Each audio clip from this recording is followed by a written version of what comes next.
Hello, bright and shiny beacons of light. I'm Michael Sandler, your host on Inspire Nation. I'm so glad you could join us for our Ask Michael Anything tonight on discovering your purpose, your path, and direction. I've got Jessica, my loving wife, running all things chat room related tonight. And tonight, I'm very excited to talk with you about this topic. We've been getting this question. Well, it's actually the number one question that we get on our show.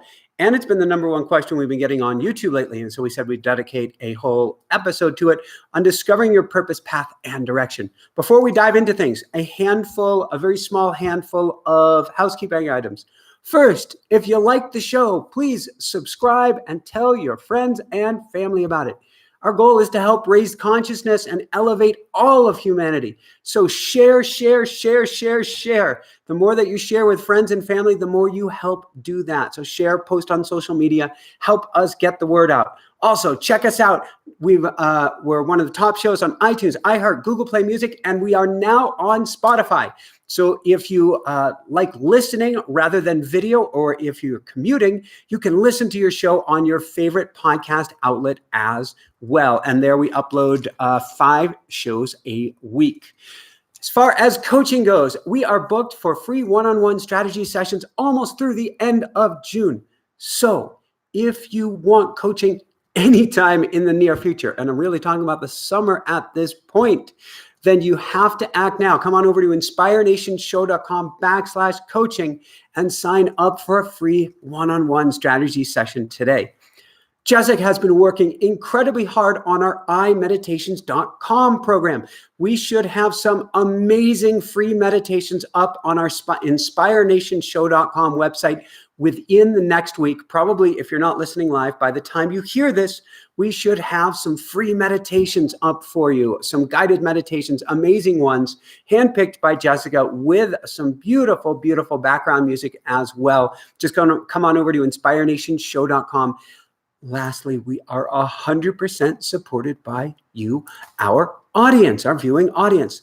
So if you like the show, if you find it helpful, then come on over to patreon.com, patreon.com/InspireNation. Again, that's patreon.com/InspireNation, and come support the show. With that said, I have forgotten that we have our fish plate up right here, which bounces sound that I am going to hand to Jessica to scoot to the side, because that fish gives me feedback, fishy feedback.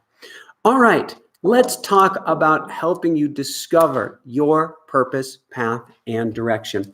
First, a really quick story, how we started Inspire Nation. You may have heard about it before, but our path was anything but a linear one. When I met Jessica, we ended up writing the bestseller Barefoot Running. We made a DVD. We moved on to mindful running.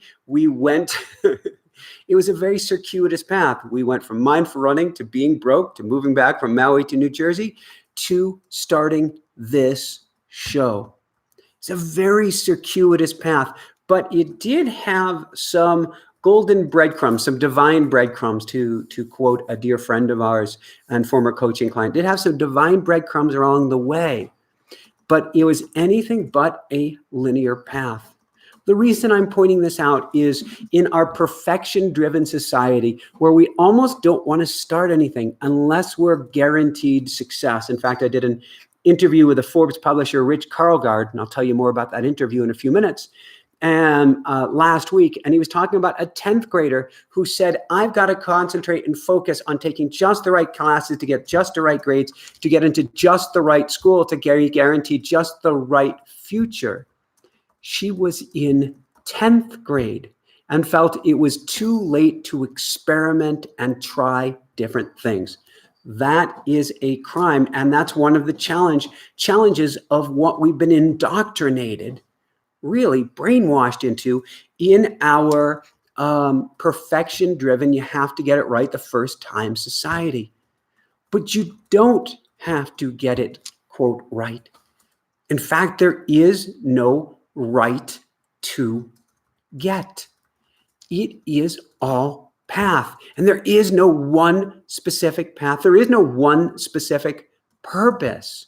We are here to do many great things, many great heart-driven things based on what we feel called to do. And that's what I'm going to talk with you about what you feel called to do. Now, I was taking inventory for myself as I was writing this up for tonight and saying, there is no one path, there is no one purpose.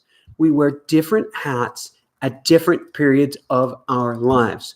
So at one point I was Michael 1.0, maybe we're all 1.0 when we're in school. Then I was 2.0 when I was the bicycle racer going to Europe trying to make it to the tour.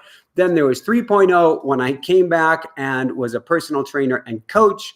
Then maybe it was 4.0 when I was working retail sales and later fashion.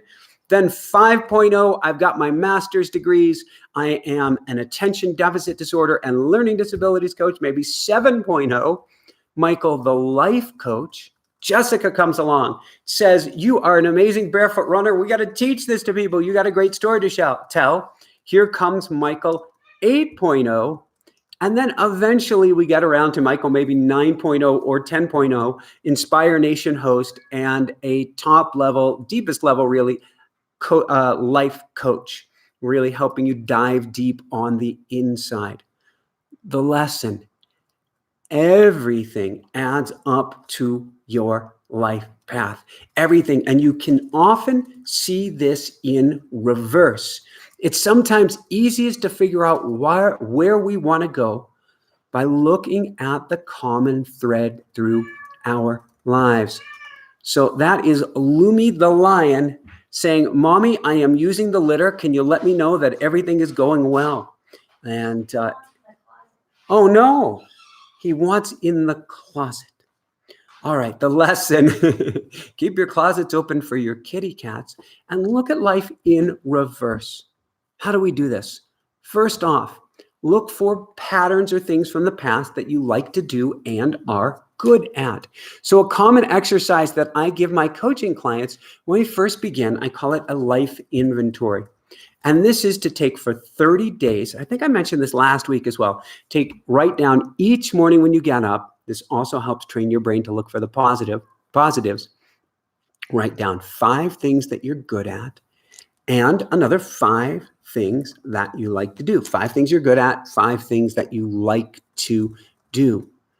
Then reread these daily, and they have to change each day. You can't write down the same 5 each day. What you're going to find is patterns in your life, often patterns that you didn't recognize or didn't catch, particularly if you have to go to loved ones and friends and go, hey, I'm running short of ideas. Do you know what I like to do? Do you know what I'm good at? You will see patterns that you didn't recognize to begin with. This helps you start the process of rediscovering really who you are and where you want to go. Because talking about indoctrination, we get lost. Really on the inside, we know who we are, but we're told you can't do that. You won't make enough money. It's not a good enough job. There's no prestige in it. There's no future in it. On and on and on we go until there are so many competing voices in our heads that we are frozen in our tracks, unable to step forward. So first exercise is looking for patterns, taking inventory. Second, beginning with your mind, ask yourself, or begin with the end in mind, which is, how do you want to feel when you're doing your life's work? So we can say, I want you to think this out and think about what you would like to do. And you may be stuck in your tracks. But if we say, how do you want to feel? Well, probably not miserable. Nobody wants to feel miserable. Nobody probably wants to feel fear and anxiety. Probably you want to feel happy. You want to feel joyous. Maybe you want to feel expansive. Maybe you want to feel useful. Maybe you want to feel fulfilled. Maybe you want to feel adventurous. Or maybe it's all of these things.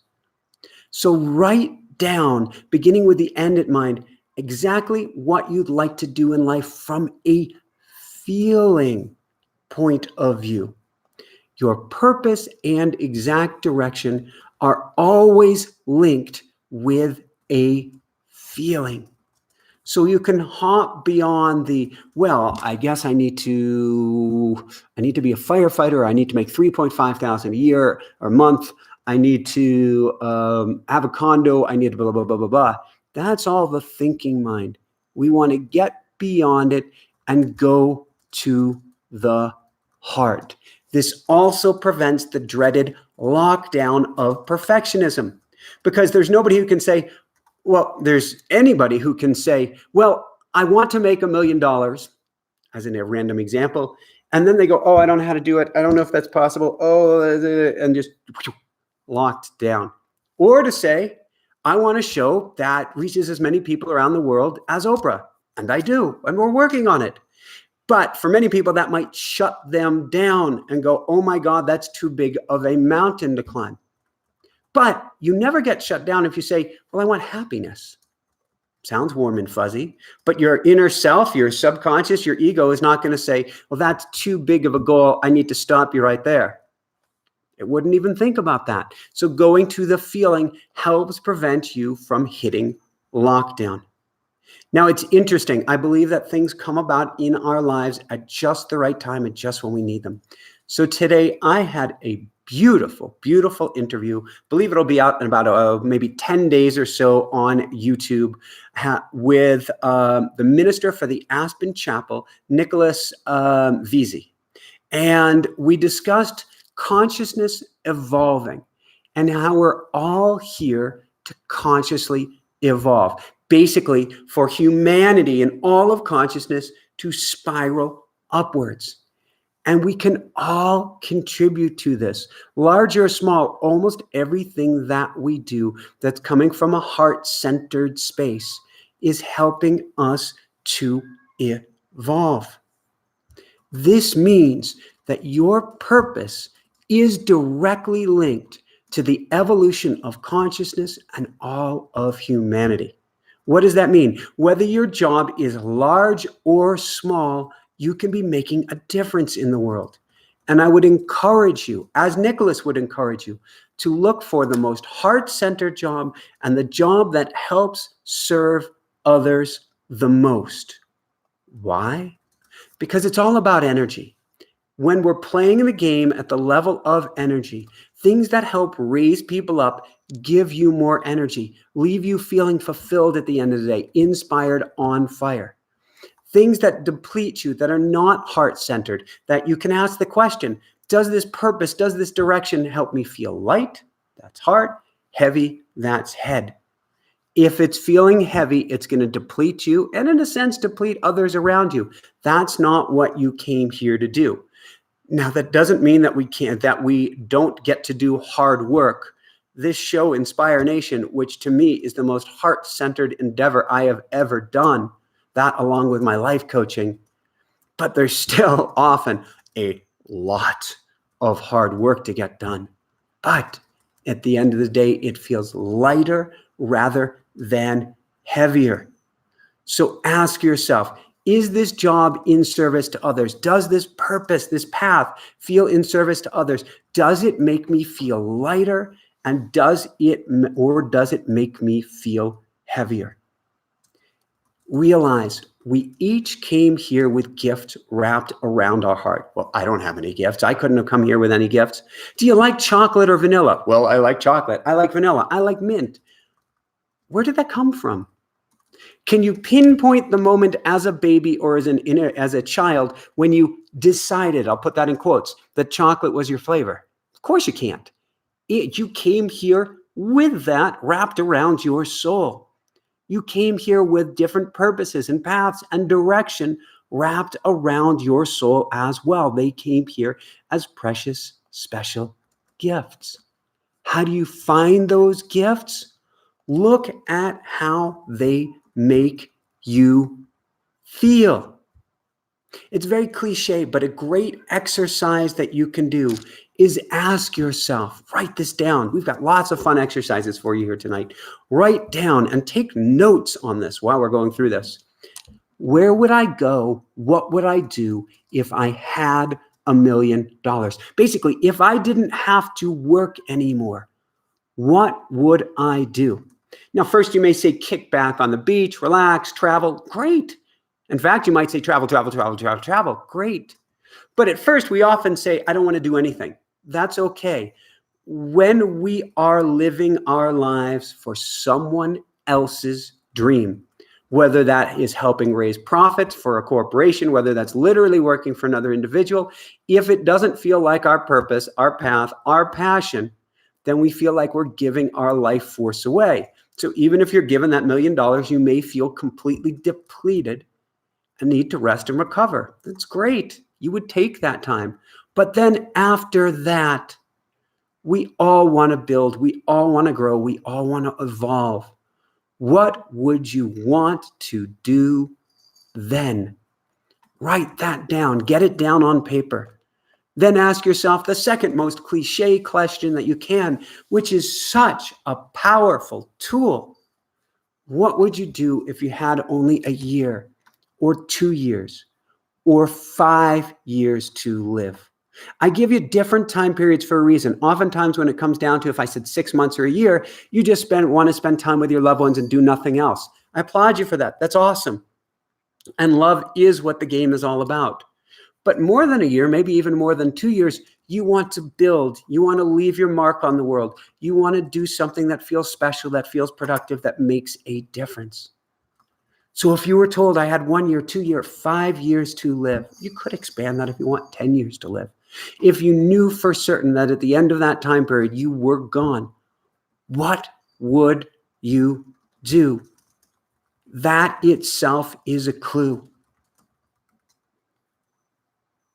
Ask it from the deepest part of your heart. What could I do? What would I like to do that would make a difference in this world? Realize so many things can make a difference. Jessica's had a really tight shoulder and neck. A massage therapist can make a massive difference. A personal assistant, an assistant in any job can make a massive difference. Somebody who cleans homes for a living can make a massive difference. If you're doing something that helps somebody relax, to feel better, or puts a smile on their face, you are making a tremendous difference in the world. Ask yourself, what could I do? Now, what I want you to do is ask yourself, what would I do if I'm living by no one else's rules? From the time we get to be, 1, 2, 3, we're always looking at our parents. We want to please our parents. We want to do, even when the rebellious among us, which is a whole nother issue, on some level, we want the approval of our tribe. When it comes to finding your path, we have to supersede the tribe.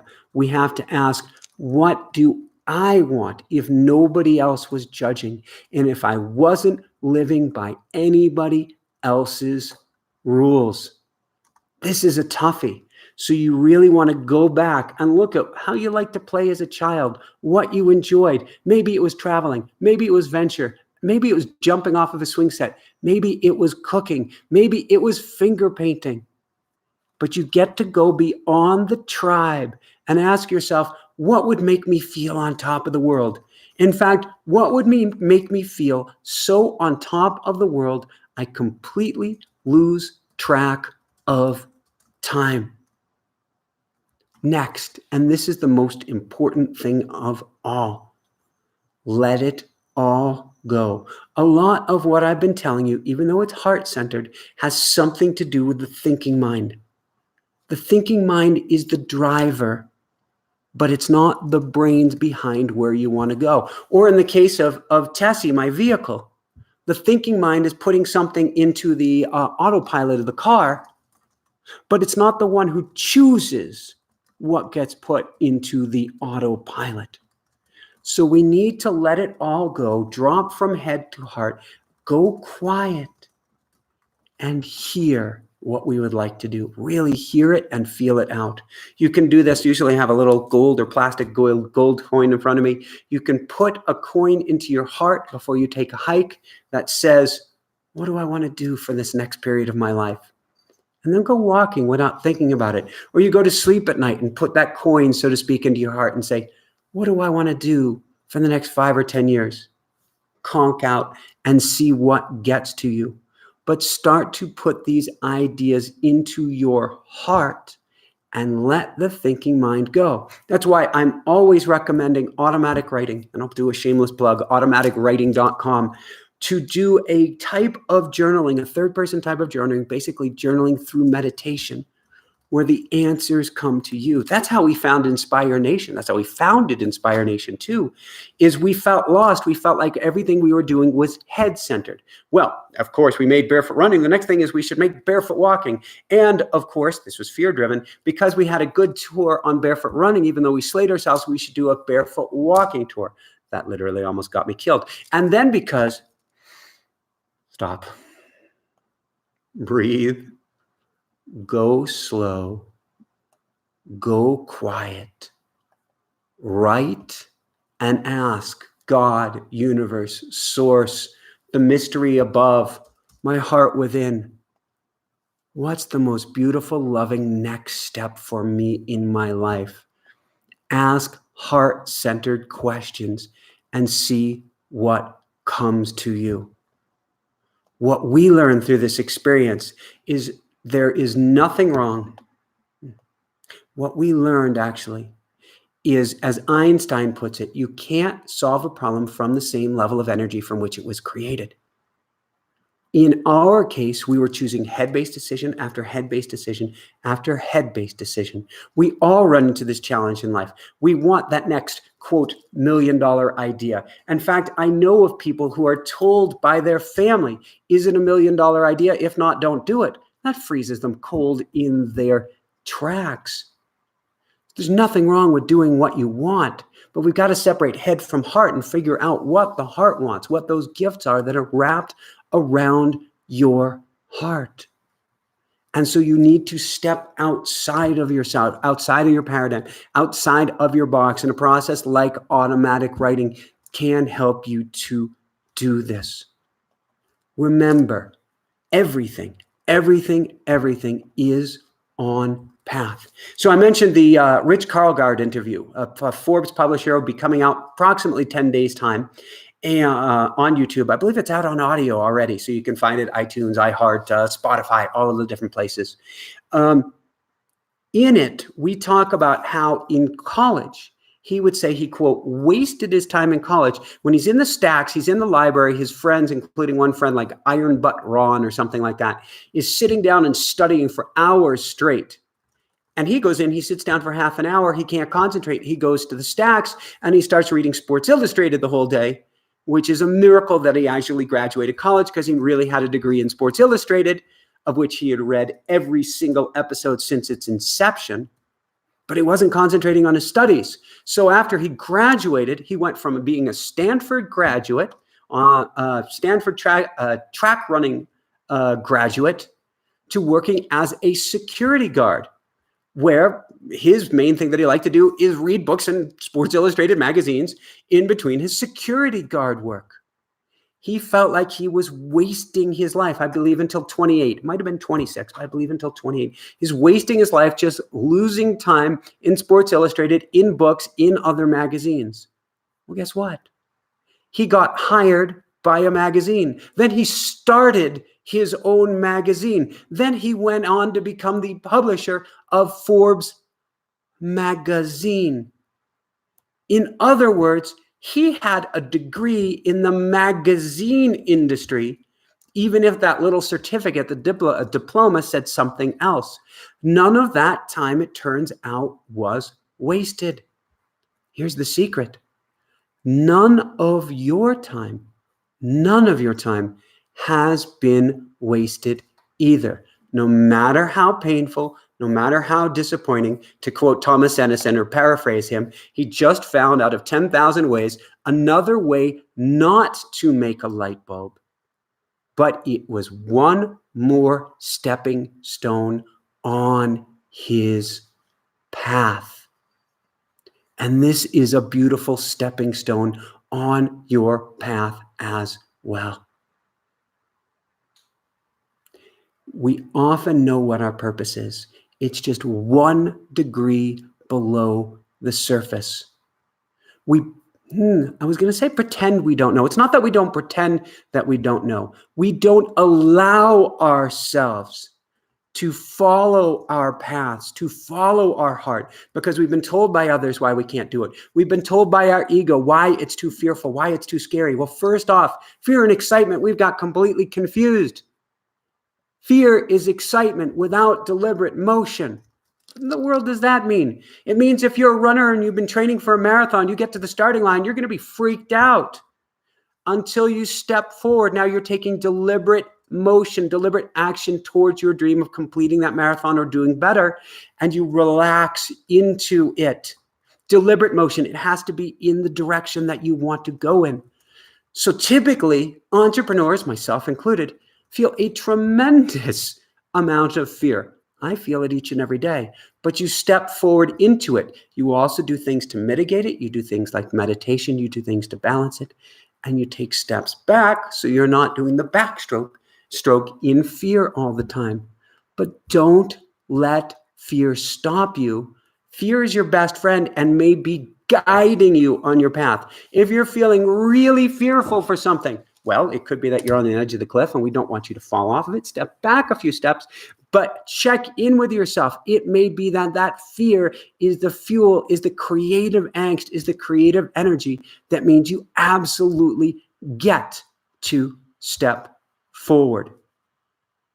Couple last things. Write out. Here's one more exercise. I think that's 4 or 5 writing exercises. You've got a lot of homework this week. Is to do an exercise to help you bypass the head by writing from your future self. Write from yourself 10 years from now. Write from yourself 20 years from now about how great life is, about how you're feeling, about what you're doing, about how fulfilled you feel, about what your mission has turned out to be. Do this at the end of the day. Do this first thing in the morning. Do it when your mind is quieter and see what your future self has to tell you. Lastly, it is really hard to get an idea of what we want to do when our fight or flight mechanism kicks in, when we're in a place of fear over love, a place of head over heart. This may well require some clearing work, some emotion code work, some EFT tapping work, some EMDR, some other modality for peeling away the layers of fear that are holding you back. Because if your fear channels are going, it's hard to know anything. That's why I want you to start with a daily meditation, 5 to 10 minutes each morning, helping to quiet, calm the mind, and get you more centered so you can begin to hear and listen to your heart. I guarantee you, I promise you, the answers are on the inside. It may take a little work to find them. It may take quite a bit of work, but all you need to do is step forward gently, kind, gentle, easy, good. Step forward, leading with your heart. Does it feel light? Does it feel heavy? And I guarantee the doors will begin to open for you. And if the doors close, that's guidance too. So now I want to open it up to questions. If you have found this helpful, share it. Let other people know about it. I'm going to pass it over to Jessica and just ask if we have any questions here. And if we have time tonight, we will do another short guided meditation, Power of 8, Lynn McTaggart style guided meditation as well. So do we have any questions? Yes, we do. Our first question is from Nightingale, who writes, "Personally, I think I am aware of the things I enjoy most in life, which are art, music, and spirituality. Okay. The tower of a question for me is how to make a living out of it." That is a brilliant question, Nightingale. So there are 2 options here, Nightingale. The first one is we don't even try. We keep our, spirituality, music, Art. Spirituality, art, and music, most beautiful things in the world. We keep them as our hobby. We keep them as our passion that is separate from making a living. And the living for now becomes the stakeholder, becomes the investment banker that gives us the time and ability to do that. There's no rule that says, they say, do what you love and the money will follow. There's no rule that says you have to do what you love, because oftentimes that kills the love. So you can start to cultivate that nightingale, have fun with it, join groups, join clubs, take classes, find a meetup and play with it and cultivate it and see what can grow of it. Conversely, you can go to automatic writing or even an analytical process of just writing out 5 things each morning. Just start writing out 5 things each and every morning that you could do with these things that would start to bring in income. It could be blogging. It could be selling your work. It could be teaching courses. It could be offering free courses. A best way to think about it to me is say, what can I do with these tools, with these skills, with what I enjoy that would help others? That may well open up doors as well. But you don't have to put that pressure on yourself. And if you do, I'd say move slowly. We've been very successful at what we've done most of the time, but there have been a few times where I think we've snuffed that inner flame because we said, I need to make money from this right away. To quote my mom, who I love so much, in my early years, she didn't understand this. And so she would be singing, get a job, do-do-do-do-do-do-do-do, get a job, do-do-do-do. What she was telling me, and Jessica's probably heard me sing that one time too many. What she's saying is forget about your dreams. It's time to get serious. It's time to pay attention. It is time to grow up. And I would say, Nightingale, nothing could be further from the truth. Play, explore, make a game out of everything you do with your art, with your spirituality, with your music. Hold on to it and do it every chance that you can. Last thought on this, systematize the process. It is too easy for our lives to get away from us and for us to feel tremendously off track because we say, I do what I love, but I know what I love, but I'm not doing it. So commit to yourself. Maybe it's an hour each morning. Maybe it's an hour each evening. I've worked with so many musicians and artists over the years where after they come back from work, even if they have family, they take 15 minutes, 30 minutes, or an hour, door closed in their studio, doing what they love to energize them, to recharge them, to help them find their path in life. But they carve out that time and hold onto it religiously. And I would encourage you to do the same, Nightingale. Beautiful, beautiful questions. Thank you for asking. Our next question is from Misha, who writes,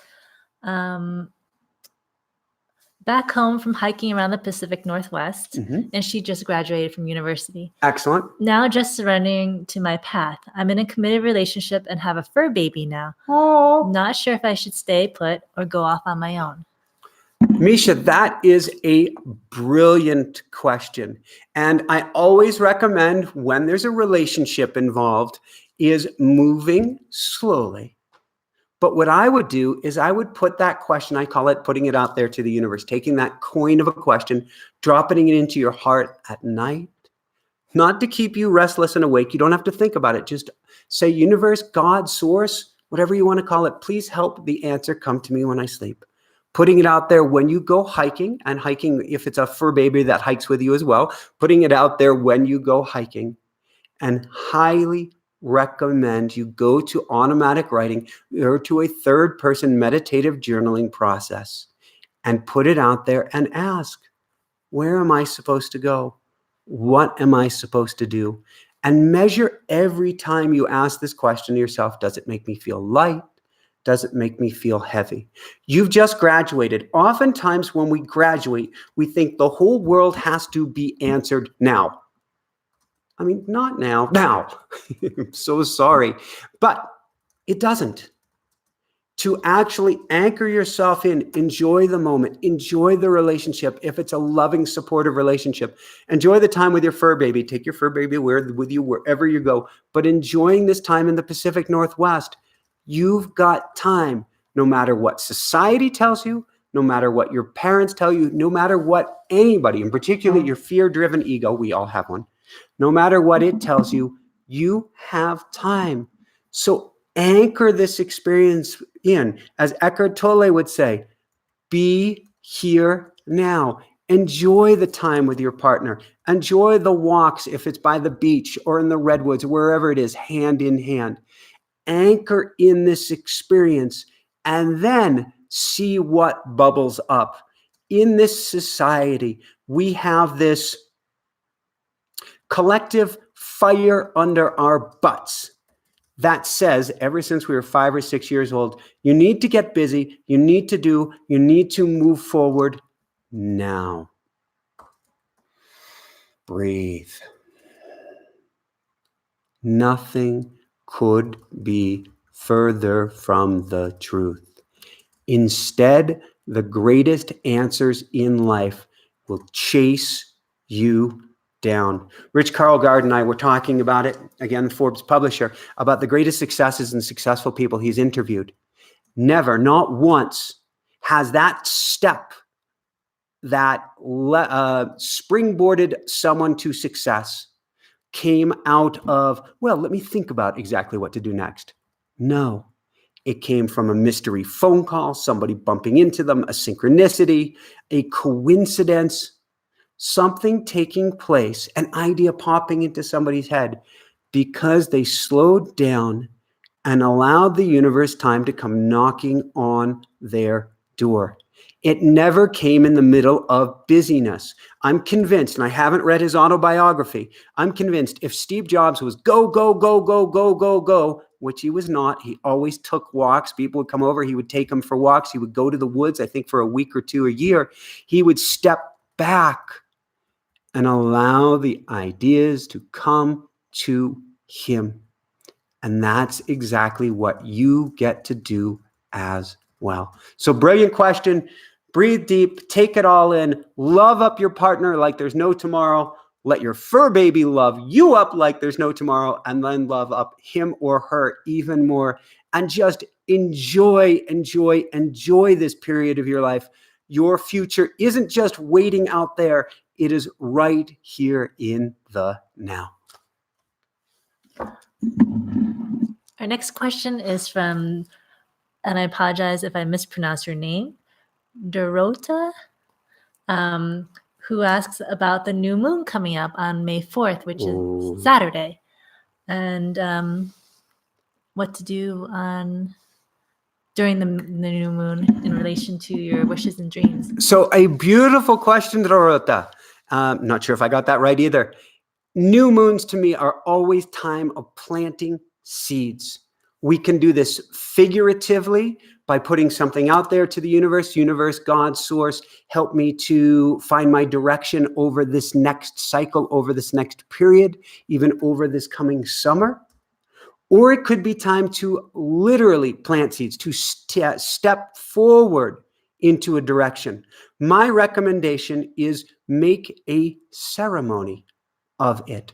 The ceremony could be going out on the dark sky, and it could be taking a twig, taking a stick, taking a stone, anything, and planting it in the earth and saying, this is representative of my hopes, of my dreams, of me discovering my purpose. God, source, universe, mother earth, moon above. Help my purpose, my path, my direction to appear for me over the next 30 days. Ceremony is such an incredibly powerful tool. And as everybody has known since the ancients, the Egyptians, the Chinese, you name it, planting on a new moon is a very fortuitous time. It is the most perfect time in the world to set intention for the future. And on that note, going back to our exercises earlier, if you don't know where you want to go, but you know how you want to feel, write it out, script it on the new moon, repeat it under the stars. Shout it out to the heavens in essence, but read that out loud as to what your intention is. I could have putting your incredible intention, the giantest stone of intention you can, into the pond of attention, awareness. Bring your hopes and dreams to that May 4th new moon and plant those seeds well. That's a brilliant, brilliant question, Dorota. And thank you for sharing, because so many of us, I didn't know the exact date myself, did not know the exact date of the new moon coming up. Our next question is from John Giant. Yes. Currently, it's hard for me to follow the goal I have because I feel like nothing really has meaning or that I don't have a purpose. Nothing I really do excites me. Do you have any advice for that? So, John, that is a brilliant question. There can be many different things going on. So I'm just going to go after a couple possibilities. One, you're guarding from emotional wounds, blocks, and what Dr. Bradley Nelson would call heart walls, woundings from the past that are preventing you from feeling things right now. So you might look into that with tapping, with emotion code, with other modalities to see if there are energetic blocks to you feeling anything or feeling happiness right now.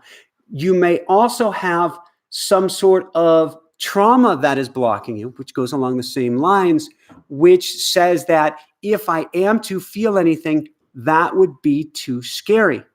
So you want to write, you want to feel this out, you want to dive into this and ask yourself at God Source Universe, what am I feeling blocked? Why am I feeling numb right now? The next piece that comes to me based on your question is your, quote, goal may likely, and it sounds like to me that it is, be coming from the head, not the heart. So the first question you get to ask yourself on this line of thinking is, whose goal is this anyway? So when I got done with my undergrad degree, I got done with bicycle racing. I tried going in the direction of med school for a little while and felt like I got stopped cold by a chemistry class. I actually was like something away from getting a EMT degree, and I stopped short so I could finish this chemistry class so I could get into med school before realizing that wasn't the direction I wanted to go in. I actually started studying for the LSATs for a law degree. I come from many generations of doctors and attorneys. And so I was studying for the LSATs before I caught myself and said, wait a second. I don't think this is my goal or my dream anyway. I tweaked it. And I think it was the GMATs that I took to get a master's. I ended up getting an MBA and a computer degree, master's in computers. That excited me. I stopped and said, whose is this? And then said, what would be more fun for me? So is it John Giant, I need you to go have some fun. I need you to do some creative stuff. I need you to get out into nature. I need you to get your hands dirty, to paint, to sing, to draw, to love, to do anything that starts to bring back up feelings of passion, of energy, and excitement. If you don't know where to start, literally go to that exercise, 5 things I like to do each morning. If you go, well, I really don't like to do anything, well, go to the most basic, chocolate or vanilla. Well, I don't really want either, but if I was to have one, chocolate. Okay, good. We've got something you like, even if a little bit. I like to eat chocolate. And then start expanding from there. In fact, we could go the reverse direction. We could go with, what do you not like to do the least? What do you mean by that? Well, maybe you don't like exercising, but which do you like to do less? Actually, bike or run? Oh my God, you couldn't make me run unless you were, chasing me about to mug me. All right, we take that out. So you like riding a little bit. And we start to pull out all of the negatives. And then suddenly the things that we do like start to appear. I think I saw something on there pass by about trauma. If there was trauma involved, and I am a graduate of the School of PTSD myself after getting hit by a car, oh my God, in a bicycle race in the French Alps, I would dive into that and peel away all the layers that you can. So beautiful, beautiful question, John Giant. Let us know how it goes, and let's see what we can do to peel away these layers of emotional blocks and wounds and protective mechanism. I guess that's my last note. People talk about bad ego, burn the ego, destroy the ego, get rid of the ego, move past the ego. The ego is your friend. When your ego says it's scared, there's a reason for it. When it numbs you up, there's a reason for it. Love up that ego like there's no tomorrow. Write to the ego as if it's your friend, your closest, dearest friend, and say, ego, how have you been hurt? How can I help? How can I protect you? Then the ego will loosen its grip, allow you to start to feel again, and help you start to move forward. So brilliant, brilliant question. Who do we have next, Jessica? Our next question is from Panjanta, who writes, I'm searching around at 41 after homeschooling 5 kids, and my oldest is 16 to find my purpose. Feeling like this is an old age. I like the idea of the path. This is my 3rd try and hitting enter. I don't know. Maybe that means entering back in some sort of a workforce. Well, first off, Penjimtal, you have done more for humanity by sculpting 5 kids and homeschooling them than the majority of us out there. This is incredible. So I want you to realize that you have been on purpose. You have been on path. You have been doing something amazing for the world, even if in Western society, crazy. We don't consider it work. Insane, and we don't consider it a worthwhile endeavor, meaning, okay, yeah, so you raised 5 kids. What else did you do? That's plain craziness. Now, the Rich Karlgaard interview, we talked about late bloomers. Most of us don't hit our strides until our 40s and beyond. In fact, there's brain science. Neuroscience, that's the word I'm looking for. There's neuroscience that show the executive functions of our brain, the highest level functioning parts of our brain, don't come online into our mid-20s, 30s, or maybe even 40s, which means you are more skillful than ever to take the next step in life. In fact, I check out that interview coming up because there are 5 or 6 different superpowers he talks about that we have as we get older. Certainly you are wiser now. Certainly you have some street smarts now. Certainly your intuition, oh my God, your intuition with 5 kids has to be off the charts, as well as your empathy and compassion. And even if they exhaust you, your ability to recharge your batteries is immense. So what do we do now? We carve out a little bit of time each and every day for you. We start with meditation and something like automatic and writing in the morning so that we can get you relaxed and centered and breathe and be. And we can start to ask in the journaling process, who am I? Where do I want to go? What would be enjoyable for me? And then carve out a little bit of time if you can.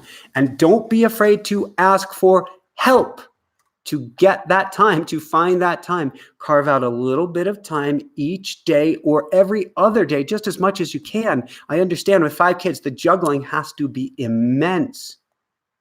To have the time to try things out. I'm seeing a bunny in the distance, and so I feel like saying, hop forward.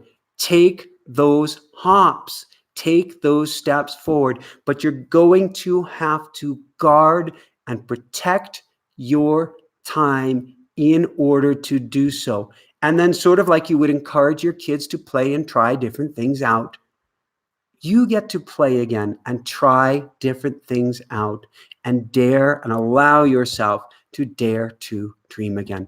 Beautiful question. Support you so much. Please write us in or write something here. We want to hear how this goes. You're a hero. I just want you to know that. Raising 5 kids is an incredibly difficult task. That alone is massive purpose. And I know you feel the calling to do something more. So let's tap into the heart and see what is there. Probably time for another question or maybe 2. Then we're going to dive into a really, really brief meditation here. Okay, our next question is from Dela, who writes, I've anchored in the moment, but it seems as though things I don't find myself doing things I used to do. I'm having trouble coping with that. What should I do about this new life? Okay, Dela, I've got to reread this here. Sorry, I was reading it as if it was one sentence. I've anchored in the moment. But it seems as though things I don't find myself. But it seems as though. I think what she's saying is the things she used to do, she's not doing anymore. Is that how you're interpreting it? That's my best guess. Okay. So, Dela, if you're not doing the things that you used to do, that you were used to do, okay, she says yes. I know you're going to go, well, yeah, we get to get you doing them again. We get to carve out that time. Like I was saying with Pangenta, we have to protect it and go back to those things. If it was playing basketball, go play basketball again. If it was cooking for yourself, cook for yourself again. If it was solving math problems or who knows, you get to do that. Find like-minded people, find a group, find a meetup, find a group online, sign up for a course, find something that you get to do where you have to commit to it. 1 morning a week, 5 morning a week, I could do X, Y, or Z. 1 evening a week, sort of like our group coaching courses. I paid my money. I want to show up and do this specific thing. But what you get to do is commit to your joy. Once you commit to your joy, more joy will chase you down. So it's interesting. This summer, I'm going to speak for Jessica here. She is signed up for, I think it's 3 art classes and 3 other classes at the local college for joy, for enjoyment, for raising her vibration, for making her heart shine. Doing things like that. And community college courses are incredibly, we're in one of the most crazy expensive valleys out there. And the courses are incredibly affordable. But what it is it's time that's carved out, that's committed, that's promised to, where she is going to do things that make her heart sure and heart shine. And when her heart cracks open doing these things, other things are going to flood in. That's one of the keys that I didn't mention earlier. When you find joy in one area of life, joy chases you down in other areas as well. And we are talking in many ways tonight about rediscovering the joy in our lives. That brings us our path, our purpose, our direction. And so you don't have to say, well, I like painting, but that's not my greatest purpose in life. I don't know what my purpose is, and so I won't paint. What? Take a painting class. Play with the paint, play with the acrylics, play with the colors, and see what all of a sudden pops for you. Heck, I was doing an interview earlier today, this interview with Nicholas Vesey, and ideas started popping in my head. I had to let them go, I needed to stay focused and centered on my guest, but they came back and found me later because I was plugged in. I was doing what I loved at that moment. So do something that you love, something that you enjoy. That's why time in nature is so incredibly valuable. And those ideas will chase you down. So with that said, I think we jump into a really short meditation here. Unless there's something that you want to share or mention or anything of the sort. No. All right. Well, we can dive right into things. With that said, please share. Please let everybody know about this so that we can help elevate consciousness, raise humanity to a new level, and take your vibration and bring it sky high, because together we can change lives and we can change humanity. And come support the show. Patreon.com, patreon.com, /Inspire Nation. We are 100% supported by you, our viewers, our audience. And come listen to us on Spotify as well as iTunes and everywhere else. We've got imeditations.com coming up, automaticwriting.com. You can check out our automatic writing program. And last but not least, we are have some free one-on-one strategy sessions left at the end of June. So if you're looking to get coaching from me on helping, for instance, finding your purpose, path, and direction, and specializing and helping you dive down in and hearing that small, still inner voice to find the happiness and peace you've wanted all of your life. If you want that coaching assistance this summer, then you need to get signed up for a free one-on-one strategy session basically today. That's inspirenationshow.com /coaching. All right. Don't want you doing this if you're driving down the road. If you're not, let's have you sit nice and comfortably. And I want you to breathe. Oh, okay. First off, we need to set an intention. We are going to set an intention tonight.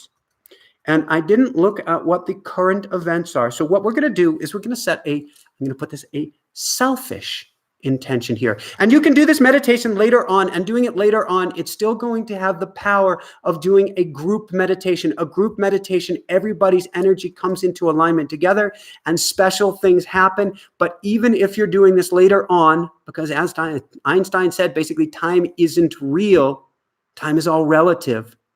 You can still participate in this at whatever time you're at. But we're going to do a selfish intention, which is I want you to basically take a coin of intention. And that coin is to say, we want to help everyone who is listening to this meditation to find their greatest purpose, path, and direction in life. And so you could say, God, source, universe, whomever or whatever you want to pray to, please help me through this meditation to help everyone here tonight to find greater joy, greater purpose, and greater direction in their lives. And so put that coin, drop that down into your heart, help everyone who is here listening to this tonight or at any point in the future. And now I simply want you to breathe in through the nose, put a hand on the belly, feel the belly expand, and out through the nose. And in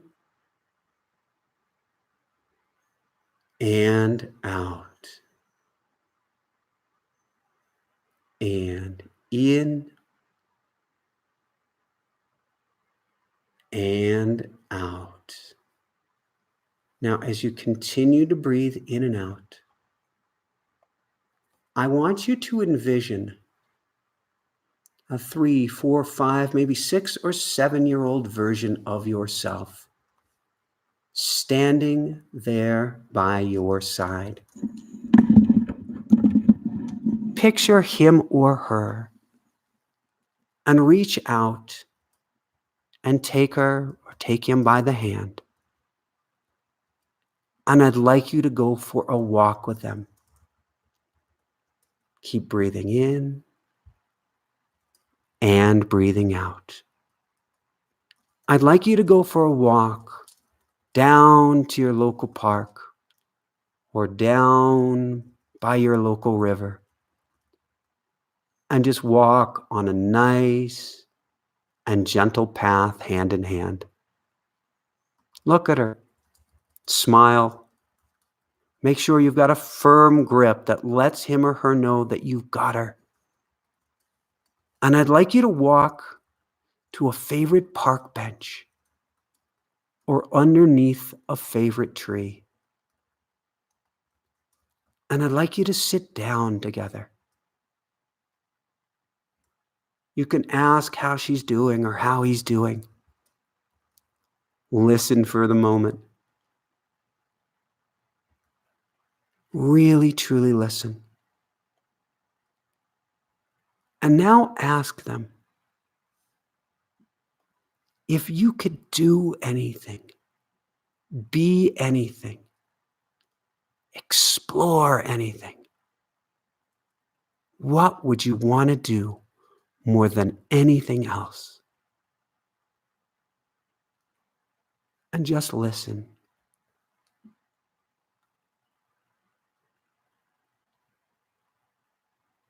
Maybe something special comes to you. Maybe they're scratching their heads. That's okay too. If they are, ask them, what's fun? What do you love to do? And listen.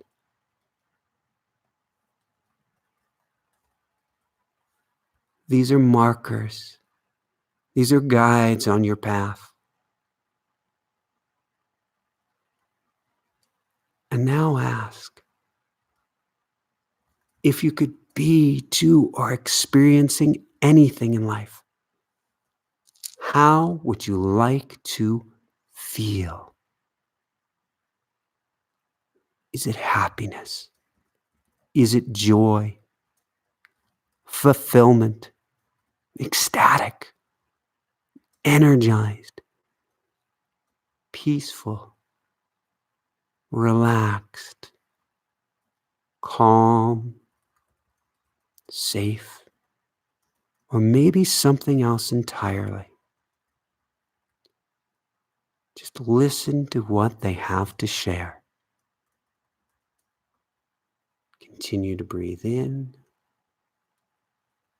and out. Listen to them. If they go quiet, feel free to ask them gentle questions.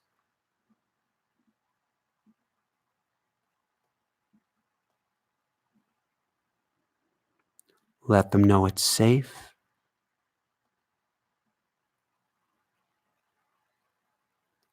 Let them know you're there for them.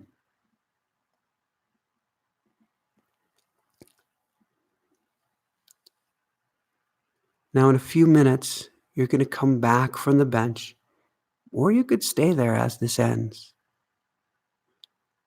But when you do, realize anytime you need wisdom or guidance,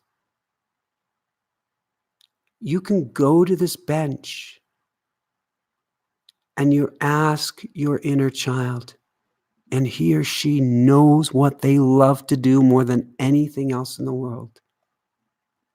They may not know the nuts and bolts, but they will certainly know what they enjoy. And ask them, what feels right to you?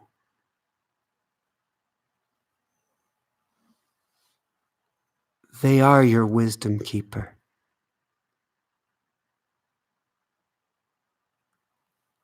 They are your sage. And in many ways, they are the greatest guide in the world to you.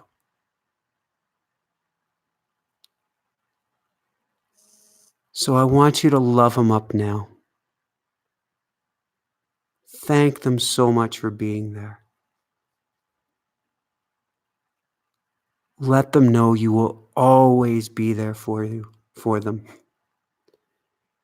And you will always do your best to listen to what they have to share. And with that said, you can take as much time on that bench or beneath that tree as you'd like right now. Listen to anything else that they have to share. We're going to end this here, but keep going as long as you'd like. And then when you're ready, take a nice, gentle walk back with them out of the park. Go out the same way you came in. Smiles on your faces, maybe chattering away and walking hand in hand. Blessings. Namaste. We'll see you next week. Above and beyond all else, shine bright. Woohoo. We love you guys.